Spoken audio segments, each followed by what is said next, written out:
Fernando Brito. Bem-vindo. Como é que você está? Tudo bem? Deixa eu abrir aqui o seu microfone. Tudo certinho aí? Pois é, né? Como eu costumo sempre dizer, quando me perguntam como eu estou, eu falo que estou velho, porque a Revolução dos Cravos, em 1975, e o Movimento das Diretas já, em 1983, 84, que foram dois eventos, né, que marcaram a minha juventude, né? Marcaram fortemente a minha juventude, né? A Revolução dos Cravos foi, talvez, depois de Cuba, né, o evento mais marcante para nós, latino-americanos, né, de uma insurreição capitaneada nesse sentido quase que literal, porque foram os capitães do exército português que tomaram a frente do movimento, capitaneada pela esquerda, que conseguiu triunfar. De lá para cá, né, tivemos a Revolução Iraniana, que foi logo dotada de um sentido religioso, e a Nicarágua, que também se perdeu rapidamente no tempo, né? O movimento das diretas, né, ele aí já foi uma participação de militantes, né? Um dos meus maiores orgulhos, pode parecer curioso, foi ter participado do comício da Candelária como arquiteto, coisa que eu não sou, evidentemente, né? Mas a gente tinha um problema muito sério. Fazia os palanques, e era tanta gente no palanque, tanta gente querendo ser papagaio de pirata, que os fotógrafos ficavam impedidos de fazer imagens. Então, nós bolamos um palanque em 2 andares. Era um palanque principal, uma espécie de púlpito grande o suficiente para caberem as inúmeras lideranças políticas que faziam questão de estar ali, né? E um primeiro andar que contornava esse palco principal, destinado à imprensa, onde os fotógrafos conseguiam fazer meio de baixo para cima, mas conseguiam fazer imagens do palanque. E isso funcionou muito bem, né? Você que bolou essa... E nós fizemos parte da comissão organizadora, né? O meu falecido amigo, né, José Pereira de Carvalho Júnior, popularmente conhecido como Billy Davis, porque ele tinha um vozeirão, ele tinha sido croner de boate na Praça Mauá, né? Ele foi ao lado do Brizola quem conseguiu evitar que aquele comício fosse bloqueado pelas faixas de gente extremista que estava interessado mais em fazer demonstração do que participar do ato, que abriu umas faixas que praticamente impediam a visão do palanque, né? E o Billy Davis e o Brizola, antes do comício, foram lá, o Billy com aquele vozeirão e o Brizola com a autoridade política deles, chamaram o resto da plateia, né, para tirarem as faixas. Não foi a polícia que tirou, foi o público. Tirarem as faixas da frente do palanque para que mais gente pudesse ver, antecipando a ideia, né, de que nós teríamos ali 1 milhão de pessoas reunidas na Presidente Vargas na altura da Candelária. E foi isso mesmo, né? Foi 1 milhão, né? Foi 1 milhão ou mais, né? O cálculo que se fez, né? Maior que esse, só o segundo comício, o terceiro, na verdade, de São Paulo, que teria reunido 1,5 milhão de pessoas no Vale do Anhangabaú. Você e o Brizola foram para São Paulo também? Fomos. Foram para São Paulo. Muita história do Fernando. Brizola foi. Eu fui de carona, né? Você foi de carona, evidentemente. Imagina o Fernando Brito.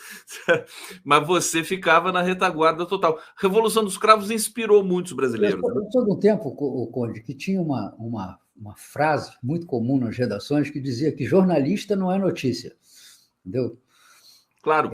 Era exatamente para combater aquele período soturno da Globo, onde os apresentadores e comentaristas do jornalismo, principalmente do Jornal Nacional, ficavam se jactando da sua proximidade às autoridades. Falei ontem com o ministro da Fazenda, né? Era muito comum. Eles fazem isso até hoje. Pois é, entendeu? Então, esse arrotar grandeza não é uma prática que... Fernando, na verdade, nós perdemos um grande jornalista para o Brizola, na década de 80 e 90. Se você não trabalhasse com o Brizola, você seria um jornalista. Perderam vários. Os assessores de imprensa naquela época eram pessoas que tinham princípios. Olha, quem era o assessor de imprensa do Lula? Ricardo Couto. Olha a qualidade do profissional, premiadíssimo. Prêmio Zesso, várias matérias que ficaram na história, né?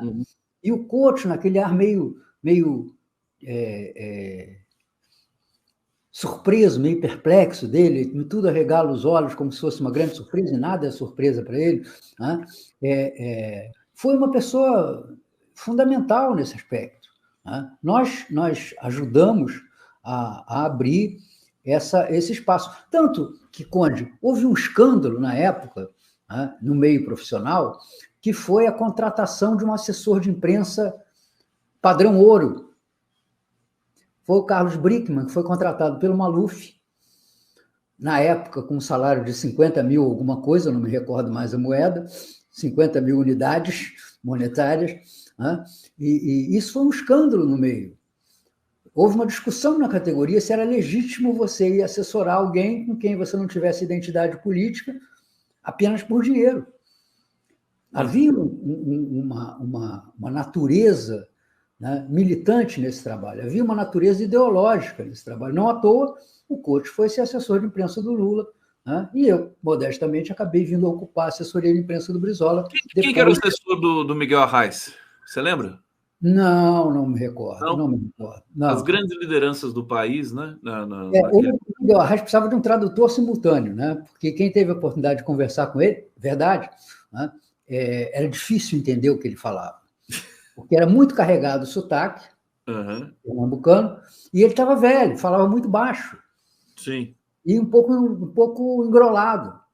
Então era difícil. Eu me lembro que uma vez teve um encontro entre ele e o Brizola aqui, naquelas tratativas, né, em que o Brizola ainda considerava que o Arraes fosse apoiá-lo e não ao Lula, né. Nós fizemos uma entrevista coletiva e os jornalistas ficaram, todo mundo ali, procurando um aparelho para si próprios, para aumentarem o volume do que o Arraes falava. Foi difícil. Olha, mas o Brito sempre tem histórias que a gente não espera. Eu pergunto uma coisa, ele vem com o relato. Agora, deixa eu fazer um ping-pong com você. Temos que terminar o episódio dos causos com aquele assunto que a gente levantou aqui nos bastidores, né? O Almirante Negro. O Almirante Negro. Não, porque, assim, só contextualizar para o público o seguinte: o João Cândido está sendo, vai ser homenageado como herói na Marinha, e o comandante da Marinha não gostou dessa história, ele não quer homenagear o João Cândido. Quem foi o João Cândido mesmo? Em 10 segundos, explica para o público aqui, meu querido Fernando Brito, e conta o caos. O João Cândido, né, ele foi o líder, né, da revolta da Chibata. Para quem não conhece esse episódio da nossa história, né, a Marinha brasileira, né, muito influenciada pelas tradições da Marinha inglesa, né, aplicava nos seus marujos castigos corporais diante das faltas, né, diante de mau cumprimento das atividades, etc. e tal. Então, além do que, o João Cândido ele se revoltava também contra a falta de qualidade na alimentação para os marujos. Então, eles se sublevaram, né, tomaram vários navios, sobretudo o São Paulo, que era o maior navio da frota brasileira, se fizeram ao largo do Rio de Janeiro, chegaram a bombardear sem atingir alvo nenhum, né, na direção de Copacabana, né, e depois se renderam, foram presos, foram encarcerados, depois foram anistiados, né, e o João Cândido, claro, não conseguia mais trabalhar em lugar nenhum, porque ficou estigmatizado como o líder da revolta, estigmatizado e depois, né, décadas depois, imortalizado também pela música do Aldir Blanc e João Bosco, o mestre-sala dos mares, com o título de Almirante Negro, que fez um monumento nas Pedras Pisadas do Cais. As Pedras Pisadas do Cais foram palco de mais uma discriminação do João Cândido, quando no governo Lula se fez a colocação de uma estátua na Praça 15 do João Cândido, que acabou sendo removida depois para os jardins do Palácio do Catete, porque houve também uma insatisfação da Marinha, já que aquele local na Praça 15 ficava próximo de uma unidade naval. Mas o João Cândido teve, como primeira homenagem na República Brasileira, curiosamente, o personagem Leonel Brizola. O Cândido era gaúcho, de Encruzilhada. Né? E em 1959, veja, portanto, já quase 40 anos depois da revolta da Chibata, né? Ele recebeu, para mitigar os sofrimentos que ele vinha tendo naquela velhice pobre, né? Ele recebeu uma pensão do governo gaúcho dada pelo Leonel Brizola. Isso causou, na época, 1959, isso causou, na época, também outra revolta da Marinha que não queria aceitar isso. E o João Cândido, que você mostrou nessa foto aí, ao lado do filho, ele é aquele senhorzinho de óculos que está no lado esquerdo da foto, né? Ele está exatamente embarcando para receber uma homenagem da Assembleia Legislativa do Rio Grande do Sul, né? Ao lado do seu filho, né? E essa homenagem teve que ser cancelada. E o Brizola teve que viajar às pressas no Estado para não ter, ao mesmo tempo, né, que desafiar, afrontar a Marinha comparecendo ao ato, nem também agravar o Cândido, deixando de comparecer ao ato de comemoração da pensão que ele próprio, Brizola, havia concedido ao Cândido. Né? Então, encontrou-se uma situação intermediária em que Brizola viajou para não ter que estar presente e, ao mesmo tempo, não estando presente, ter uma outra justificativa para sua ausência. Né? Foi mais um dos episódios e a gente vê que isso continua acontecendo.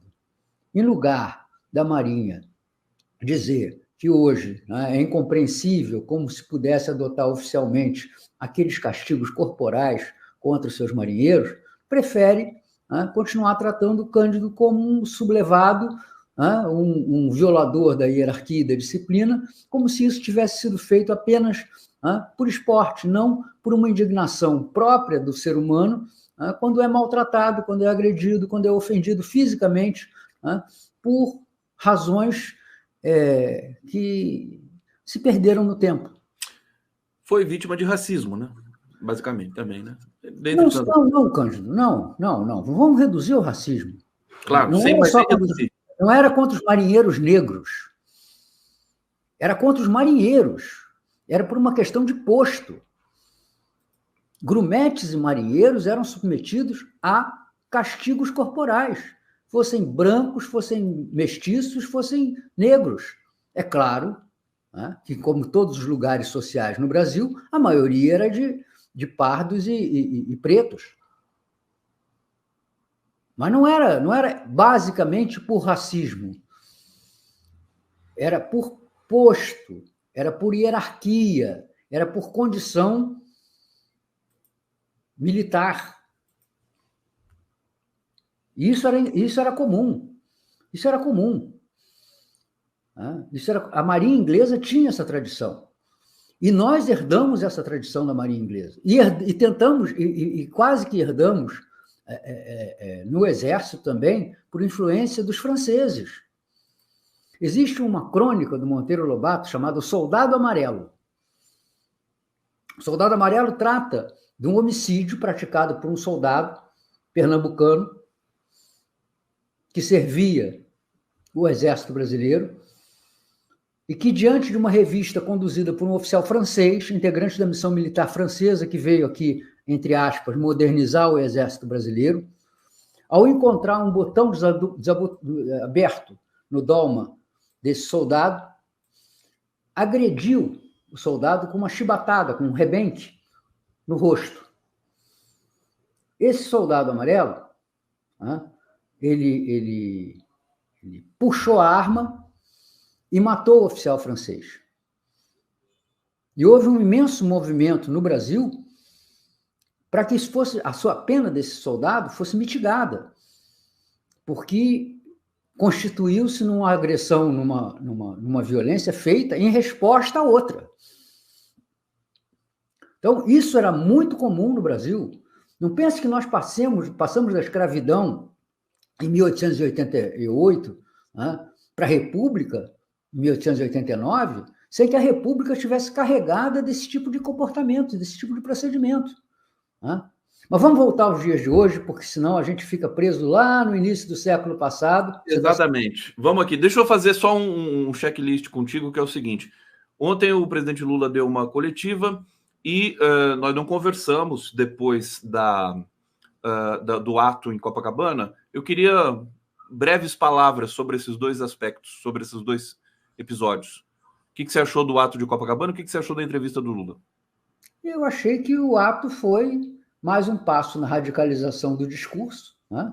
Agora nós temos esse rapaz, Nicolas Ferreira, receitando para o Brasil uma injeção de testosterona, né? Nós temos um problema do Brasil, são hormonais, né? E acho que não deve merecer maior atenção. Foi uma manifestação para os padrões que Bolsonaro costuma realizar em Copacabana, fraca, não teve grande multidão comparada às demais, né? E ressalta, né, que eles continuam na defensiva. Conde, isso não vai passar.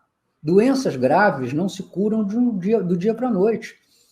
Bolsonarismo foi uma doença grave que acometeu o Brasil e nós vamos ter que fazer muito tratamento de recuperação. Nós precisamos exercitar a democracia, precisamos fazer uma espécie de fisioterapia democrática, né, para que o nosso organismo volte a funcionar. E faz parte disso, né, dar pouca atenção a esse tipo de espasmo do autoritarismo que a manifestação bolsonarista reflete. Nós não podemos parar a nossa cabeça e botar ela voltada só para examinar o bolsonarismo, né? É como se nós disséssemos, olha, qual é o problema do Brasil hoje?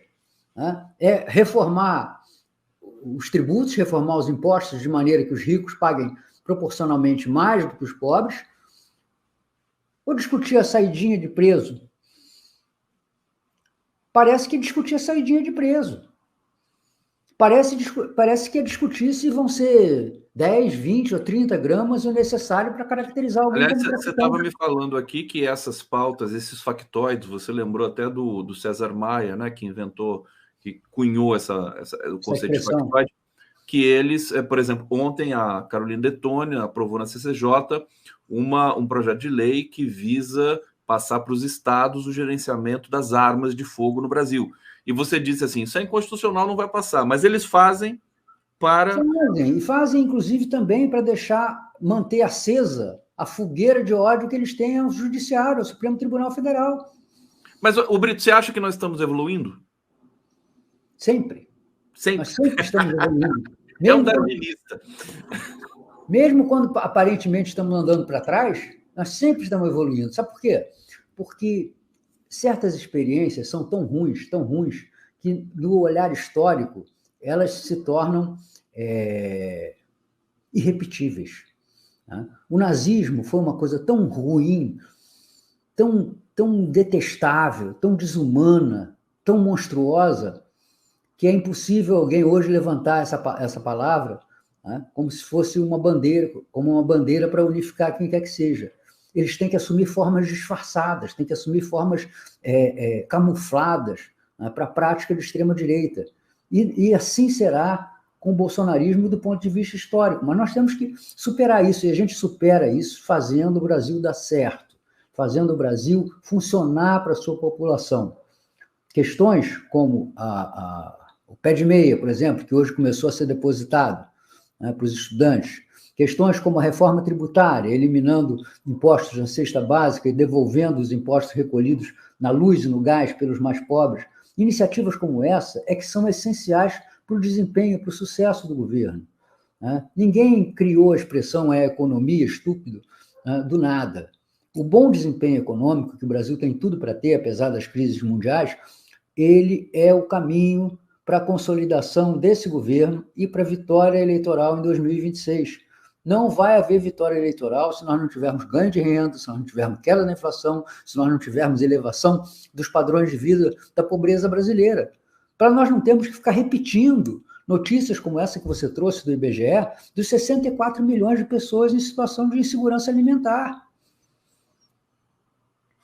O que eu percebo é que o governo, parte democrática da sociedade brasileira, tem tentado estabelecer um debate qualificado da sociedade brasileira, mas sempre acaba tendo essa sabotagem que aparece um factoide, a questão do julgamento do 8 de janeiro também. Isso é importante falar também, né? Diga-se de passagem, né? Mas é mais importante discutir a elevação da qualidade de vida do povo brasileiro. Sabe por quê, Conde? Porque essas coisas têm que ser feitas. Se elas forem só colocadas para discussão, elas não acontecem. Veja, né? O que faz do Bolsa Família hoje algo tão protegido, tão defensável, que nem mesmo o governo de direita conseguiu, na hora da pandemia, acabar com ele. Teve que mudar o nome, passou a chamar de Auxílio Brasil, etc. e tal, mas não conseguiu acabar com ele. Foi o fato dele ter acontecido. Depois que acontece, depois que ele passa a existir, não existe possibilidade de eliminá-lo. Eu não sei de quem é a frase, mas ela é muito feliz quando diz que quem viu a face da esperança dela não se esquece jamais. É isso que precisa ser feito. É preciso fazer o povo brasileiro ver de novo a face da esperança. Porque é isso que vai dar solidez política ao governo. O resto é marola. O resto é marola. Entendeu? E é preciso, nessa reforma tributária, ter muito cuidado para que as partes mais sensíveis da reforma tributária passem a vigir com o máximo de rapidez possível, para que as pessoas se acostumem a pagar menos imposto naquilo que é essencial para a sobrevivência delas. Porque aí elas não aceitarão que isso retroceda. Esse é o caminho. Caminante não há caminhos. É caminho se não andar. Essa é a tradução política da frase do poeta latino-americano. Aliás, Antônio Machado, né? Antônio Machado é espanhol, né? É espanhol. O Chalimar da Silva aqui, e achávamos que o malufismo era o pior na política. Tudo pode piorar, hoje é o bolsonarismo. Bons tempos que tinha Maluf, né, o Brito? O Brizola digladiou muito com o Maluf. Filhote da ditadura. Filhote da ditadura. Cristiane Correia Rezende. Não, se o Maluf é filhote da ditadura, o Bolsonaro é o quê? Cristiane Correia, que é a próxima. Eu falei Chibata. Se você ouviu o Chibata, perdoe a minha dicção. Não, foi revolta do Chibata. Eu acho que o Brito falou Chibata mesmo. Só se eu errei aqui. Norma Serra, salve Fernando Brito, testemunha de nossa história. Roberto Henriques, eu estava no comício das diretas no Rio, saudade do Brizola. Graças a ele, cheguei a vice e prefeito em exercício de Campos, o que me projetou para ser deputado estadual, Campos de Goytacazes. Roberto Henriques, conhece o Roberto Henriques? Conheço. Olha só que legal.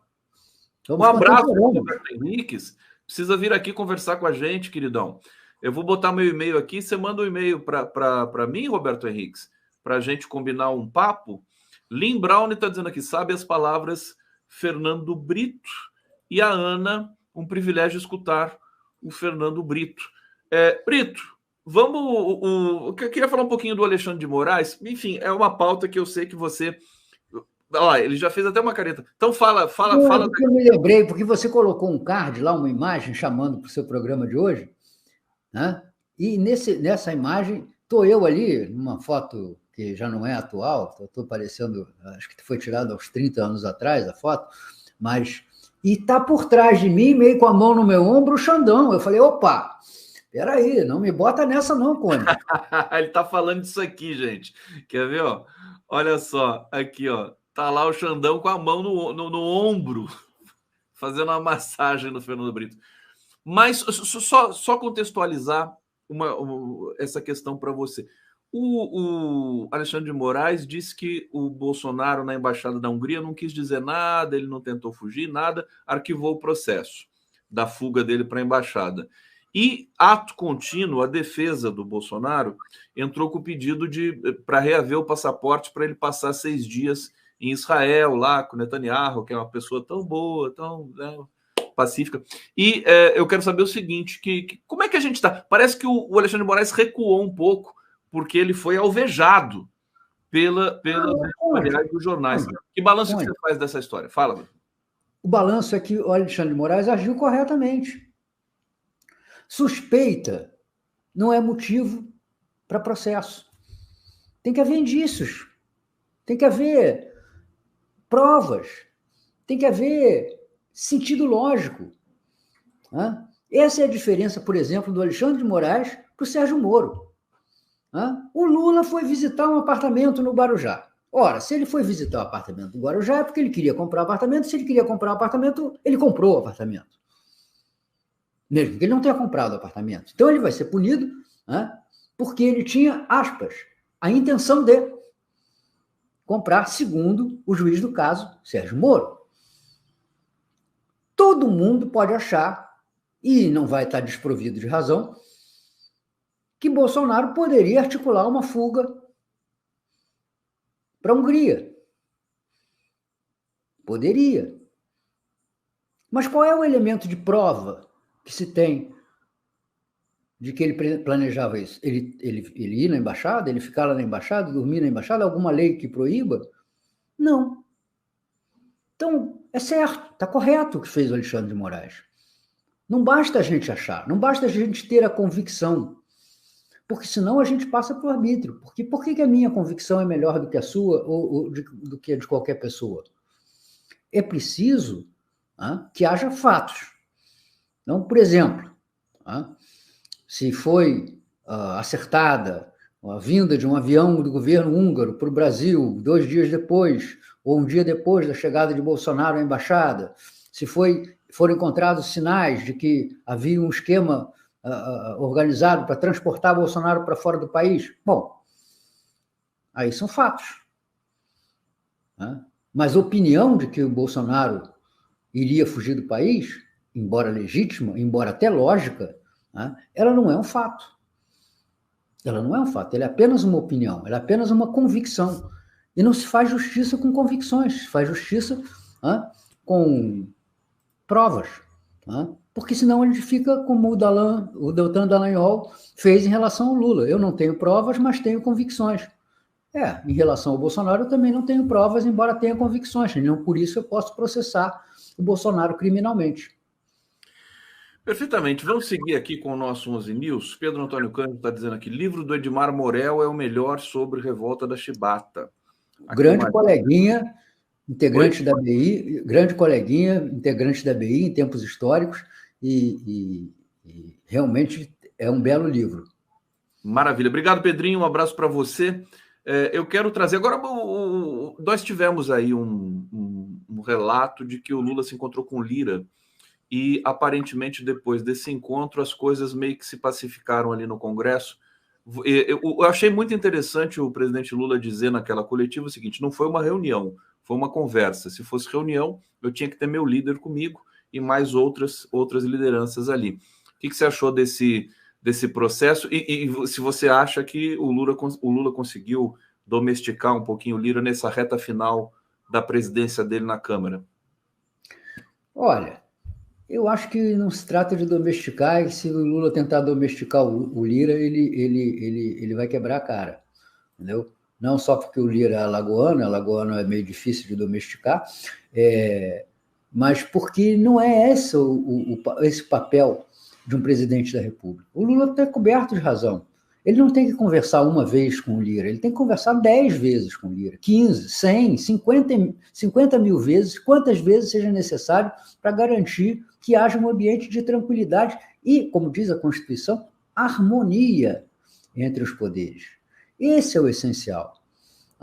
O Lira, por sua vez, nesse final de mandato, num momento que ele está quase virando pato manco lá na Câmara, o lame duck, que é a tradição da política norte-americana, que depois da eleição o presidente incumbente, o que está no cargo, ele perde o poder para o seu sucessor, e aí ele vira um pato manco.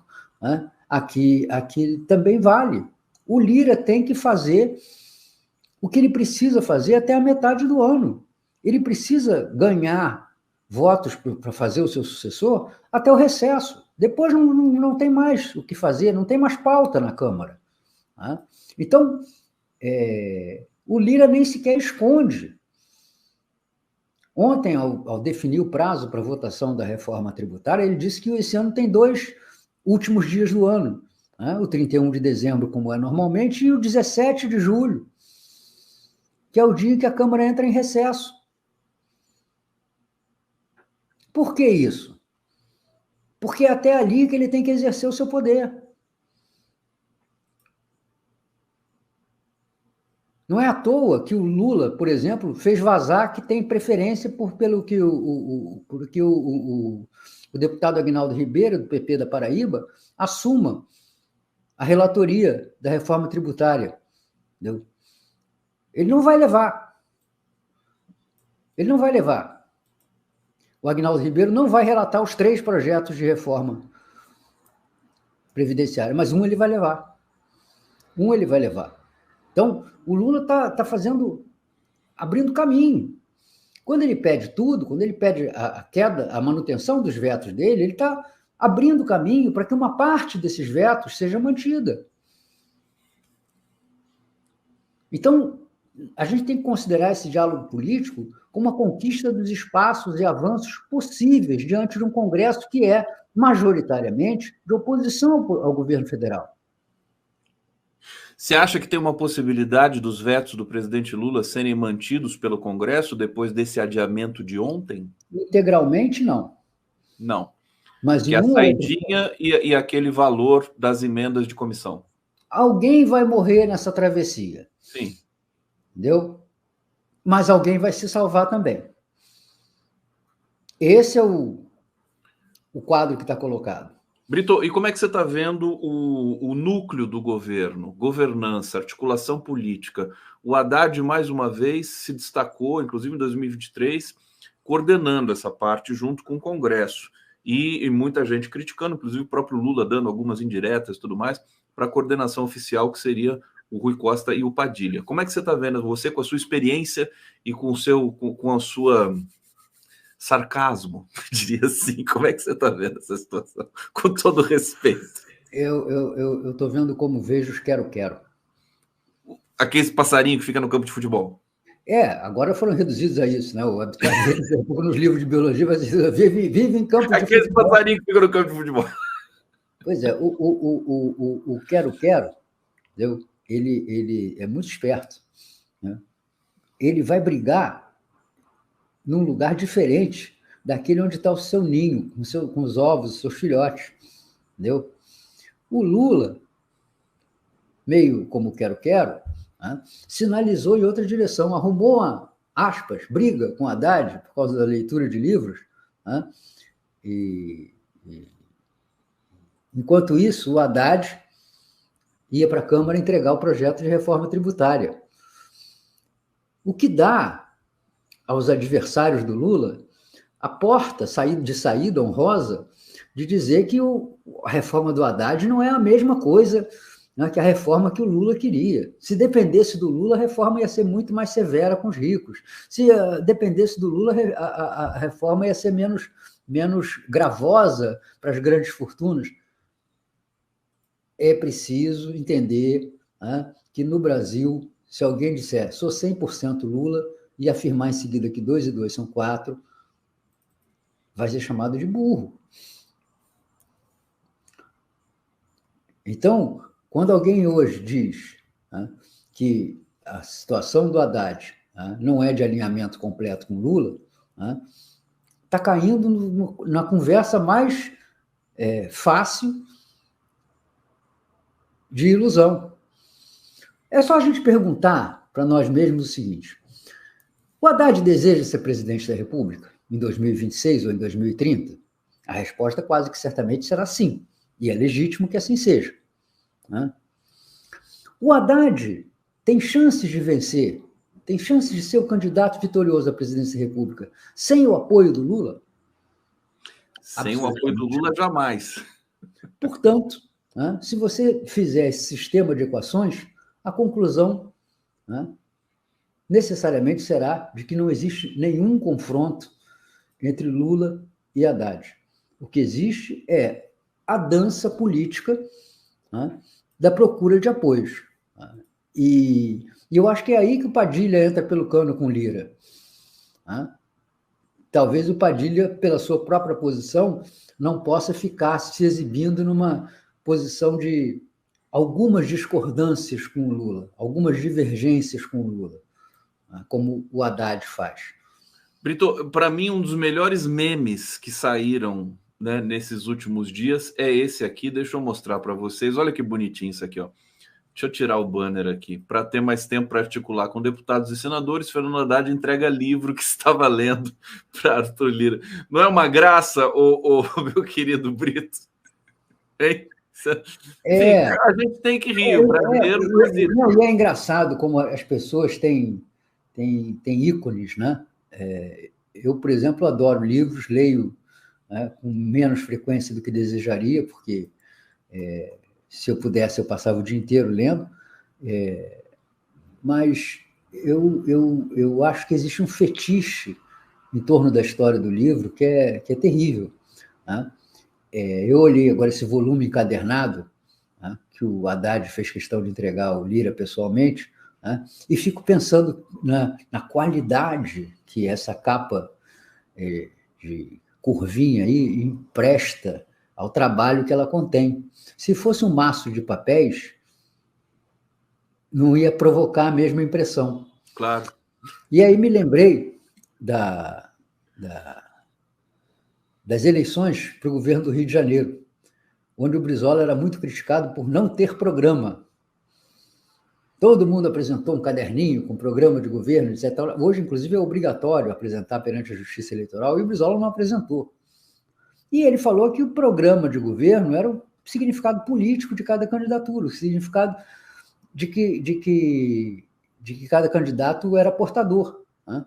Mas continua a encheção de saco, é a grande imprensa, os sabidos da imprensa sempre dizendo isso, e o Brizola, então, encomendou um programa de governo para os seus intelectuais, né, da mesma maneira que ele dizia que se comprava no mercado. Na época tinha o professor Hélio Jaguaribe, né, que era autor dos programas do PMDB, né, de governo, e aí o Brizola arranjou um calhamaço parecido com esse do Haddad e apresentou, né, e não tinha nada praticamente ali dentro, né? Mas todo mundo ficou impressionado com a encadernação. Então, eu prefiro ficar nesse caso aí, né, com um poeta, um clérigo inglês, chamado John Donne, né, que dizia, né, sobre as mulheres o que eu digo sobre esses projetos, que é uma encadernação vistosa, feita para entendidos. É a música que o Péricles Cavalcante traduziu para o português e o Caetano gravou, que é Elegia. Elegia, indo para o leito. Deixa que minha mão errante adentre, atrás, na frente, em cima, embaixo, entre. Minha América, minha terra vista, reino de paz, que um homem só conquista, minha vida, meu mistério, feliz de quem penetra o teu mistério. Ficando teu escravo, onde cai minha mão, meu selo gravo, nudez total, todo prazer provém do corpo, como alma sem corpo, sem vestes, como encadenação vistosa, feita para iletrados a mulher, sim feita. Mas ela é um livro místico e somente... Entendidos é dado lê-la. Tá aí o meu querido Fernando Brito cantando pra gente aqui. Olha, Dora... Você nunca imaginou que alguém fosse lembrar do John Donne no seu programa, né? Nunca imaginei antes na história desse país. Dora Bergantini... Eu vi que você é um apreciador do John Donne. Eu sou. O repertório do Caetano Veloso eu sei de trás para frente. Então eu sugiro que você procure na internet um poema do Donne chamado A Pulga. A Pulga? É a Pulga. La Pulga, que é o Messi, né? Ele fez em homenagem ao Messi. Não tem nada a ver com o Messi, porque o John Donne era do século XVI. Eu sei. Ô, Brito, olha, Dora Bergantini, duas coisas urgentes que são caras ao povo precisam ser feitas: ter estoque regulador para baratear alimentos, resolver com urgência as filas do INSS. Comentário do Brito? Comentário do Brito. Tenho tocado nessa questão do estoque regulador, né, com frequência aqui no programa. Isso é possível, é claro que em algumas áreas não é possível, por exemplo, produtos perecíveis, não é possível você ter estoque regulador, embora você possa também atacar essa faceta da produção com regimes de pré-compra, né, de compra contratada, de compra compromissada, né. A questão das filas do INSS, tá, é um problema crônico chamado perícia médica. Isso é muito grave. Grave porque prejudica as pessoas que estão dependendo disso para receber sua aposentadoria por invalidez ou o seu auxílio-doença. E grave também porque é uma das principais fontes de fraude na Previdência Social. A Previdência Social é uma vaca leiteira para muita gente. e, ao mesmo tempo, ela dá doses bem avaras, bem pequenas e insuficientes para aqueles que realmente merecem, né? Os trabalhadores que se aposentam, que recebem, muitas vezes, né, correções abaixo do que seria necessário para manter o seu padrão de vida. Então, tem que tomar muito cuidado nisso. É um vespeiro, né? Você tem situações que são muito graves e que foram resolvidas com o tempo, como a questão, por exemplo, da prova de vida, que hoje já não é mais aquele drama que assolou o início do governo Lula. Quem não se recorda das filas de idosos na porta da Previdência Social, na época do Ricardo Berzolini, ministro da Previdência, né, para deixarem a sua prova de vida e fazerem jus a continuarem recebendo suas aposentadorias. Então, ela tem completa razão. Tem mais comentários? Tem mais comentários aqui, peraí, deixa eu trazer aqui para você o seguinte. Fernando sempre muito esclarecedor, além de realista. Comentário do Brito? Nenhum, claro, né? Rita Ortiz. Obrigado, Rita. Não, Rita, eu acho que eu não sou muito realista, não. Não é muito tópico. Olha só. Antônio Vieira, eu acho que o Xandão está recuando, não esqueça quem indicou para o STF, foi o Temer, né? Ele, em breve, vai mostrar as garras contra o PT. Olha, existe um risco muito grande de a esquerda ficar endeusando Alexandre de Moraes. Xandodependente. Oi? Xandodependente. Xandodependência, né? Uma coisa complicada, né, Brito? Não acho, não. Não? Não. Ele sempre discorda de mim.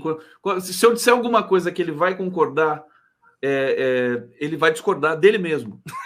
Não é, Brito? Eu frequentemente discordo de mim mesmo. Se não for assim, a gente não evolui. Mas eu acho que não. Sabe por quê? Porque o Xandão está mordido. E era para estar mesmo. E faz 3 anos que ele é atacado praticamente todo dia pelo bolsonarismo. Imagina a dificuldade desse homem, né, em deixar passar barato, passar batido, essa questão, por exemplo, da Embaixada da Hungria, que é uma coisa que todo mundo sabe que era realmente para aplanar o caminho para uma fuga do país, mas que não tem prova disso. Que é uma coisa que não pode ser inferida por suposição. Então, eu acho que é difícil. E eu acho que se existe uma coisa da qual não se pode reclamar, é da atividade do Supremo Tribunal Federal no combate aos crimes que foram perpetrados e executados pelo bolsonarismo. Acho que ele está funcionando, a justiça é assim mesmo, lenta, né? Tarda, mas não falha, diziam os antigos, né? Eu acho que está caminhando corretamente essa questão. A gente não pode querer usar ela como propaganda política. Não pode querer tratar isso aí, na base, vai logo, condena tudo, não sei o que. Não, porque senão, aí sim nós estamos legitimando a exploração da justiça em processos políticos, como aconteceu no período anterior, né, em relação ao Lula. Perfeitamente, Fernando Brito aqui, Nádia Cerqueira, quanta lucidez nas análises do Fernando Brito, vida longa para esse grande jornalista. Della Costa, essa conversa Lira-Lula não poderia ser pelo apoio ao sucessor de Lira na Câmara? Eu acho que também devem ter falado isso, só que eles não revelaram nada do que falaram, né? Nem revelaram, nem prometeram. Nem prometeram nada. Isabel Reis, esconde você e Brito na minha varanda e com Lua. Nós vamos, ô Brito, vamos combinar. Eu não vou combinar nada. Ele já fala antecipadamente. Já. Eu cheguei na idade que eu deixo as coisas acontecerem. Você é bom de seresta, Fernando Brito? A cidade de onde vem minha família, Conservatória, no estado do Rio de Janeiro, né, tem uma tradição, porque ela era frequentada, por razões de parentesco, pelo Renato Mursi, da Rádio Nacional, e o Mursi criou em Conservatória essa tradição dos seresteiros. Então, às sextas-feiras, o grupo de seresteiros saía andando pelas ruas de pé de moleque da cidade, tocando violão e cantando, e cada noite de sexta-feira se batizava com uma plaquinha com nome de música a uma casa da cidade. E eu, garoto, não percebia a ironia que havia na casa da minha tia, onde eu ia passar as férias lá em Conservatória, a plaquinha de uma música chamada Preciso Aprender a Ser Só. Tristemente, viraria em muitos momentos da minha vida, realmente um batismo da minha existência. É a música do Gilberto Gil, né? Não. Não? Não. Mas eu preciso aprender a ser só, poder viver sem sentir seu calor e ver que tudo foi um sonho afinal, eu assim tão só. Fernando Brito cantando aqui no 11 News. Brito, olha só, eu estava preocupado com a Matilde Ribeiro aqui, ex-ministra da Igualdade Racial do presidente Lula, lá atrás, do governo Lula 1 e 2, né, Matilde? E ela chegou aqui, então a gente vai seguir com a Matilde Ribeiro para uma pauta muito bacana e eu vou me despedindo, né? Assim, a contragosto também do meu querido Fernando Brito, que até cantou hoje aqui para gente. Matilde vai cantar também para gente, Matilde? Tudo bom? Olha, se eu cantar, você vai perder a audiência. Matilde, eu queria avisar que eu roubei um pouquinho da sua pauta, né, com a história das crises criadas com a Marinha Brasileira nas homenagens feitas ao João Cândido, viu? Olha só, essa é uma história ótima, eu acompanhei um pouquinho. Ótima e longa, né? Porque eu estava lembrando que a primeira vez que isso aconteceu foi em 1959, quando, pela razão do Cândido ser natural de Encruzilhada, no Rio Grande do Sul, o Brizola, para amenizar a situação de desamparo que ele estava vivendo, concedeu uma pensão vitalícia lá do Rio Grande do Sul, em 59. Né? E isso provocou uma crise com a Marinha, que acabou impedindo as homenagens públicas que se planejava prestar ao Cândido em Porto Alegre. Mas eu vou deixar essa história para você. Tá, deixa eu só pontuar. Eu gosto dessa história, vamos continuar em outro momento. Claro. Além de que agora eu vivo lá no Ceará, onde eu moro e trabalho, a história do Dragão do Mar, o Chico da Matilde, que é muito parecida. Que divide com o Cândido a música notória do Bosco e do Aldir Blanc. Né? Porque, além de chamar de Almirante Negro ao Cândido, a música diz, né, que o Dragão do Mar reapareceu. O Dragão do Mar era o Chico da Matilde, que comandou o boicote dos jangadeiros. Né? Então, essa história é linda. Depois eu vou pedir para o Conde nos intermediar. Eu vou embora aqui, vou deixar vocês dois aqui conversando. Ninguém está nem dando bola para mim. Brito, um abraço, querido. Um abraço.